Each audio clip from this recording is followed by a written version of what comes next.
আপনারা দেখছেন Haldibari Times. Diamond cup knockout football টুর্নামেন্টে সেমিফাইনালে আসামের রাইমোনা ফ্রেন্ডস ক্লাব কাম লাইব্রেরি, শান্তিনগর ইউনি ক্লাবের জয়চাঁদ লাল ও শ্রীকিষাণ লাহোটি ট্রফি, ডায়মন্ড কাপ চ্যাম্পিয়ন ও অশ্বিনী সরকার ও নবদুর্গা ট্রফি রানার্স এবং জ্ঞান মজুমদার ডামি চ্যাম্পিয়ন ও পরেশ চন্দ্র রায়ের ডামি চ্যাম্পিয়ন ট্রফি ৮ দলীয় নকআউট ফুটবল টুর্নামেন্ট ইউনি ক্লাবের মাঠে বুধবার চতুর্থ কোয়ার্টার ফাইনাল খেলায় পরস্পর মুখোমুখি হয় আসামের রাইমোনা ফ্রেন্ডস ক্লাব কাম লাইব্রেরি বনাম আনন্দনগর পুরুলিয়ার এসএসএসি। নির্ধারিত সময়ের মধ্যে দুটি দলেরই গোল এক এক থাকে। আসামের রাইমোনা ফ্রেন্ডস ক্লাব কাম লাইব্রেরির হয়ে একটি গোল করে এফরাম মেন্স, অন্যদিকে আনন্দনগর পুরুলিয়ার এসএসসির হয়ে একটি গোল করে জেআর মাহাতো। নির্ধারিত সময়ে দুটি দলেরই গোল এক এক থাকায় ট্রাইবেকারের সিদ্ধান্ত নেন রেফারি। ট্রাইবেকারে ৫-৪ গোলে আনন্দনগর পুরুলিয়ার এসএসসিকে হারিয়ে সেমিফাইনালে আসামের রাইমোনা ফ্রেন্ডস ক্লাব কাম লাইব্রেরি। এই দিনের খেলায় সেরা নির্বাচিত হয় আসামের রাইমোনা ফ্রেন্ডস ক্লাব কাম লাইব্রেরি গোল রক্ষক পিলিয়াসিন নার্জনারি। এই দিন খেলা দেখতে দর্শকের ভিড় ছিল চোখে পড়ার মতো।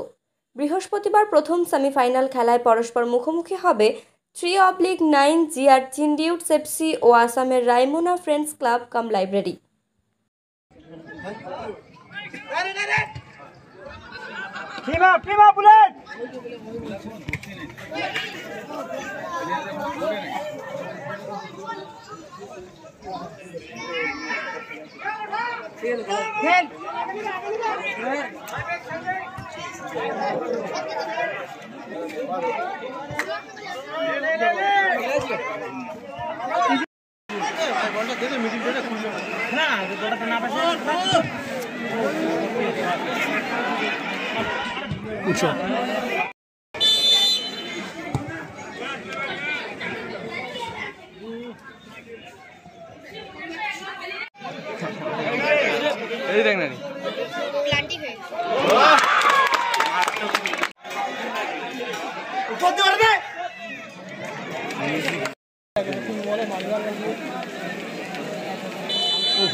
গোল হবে রে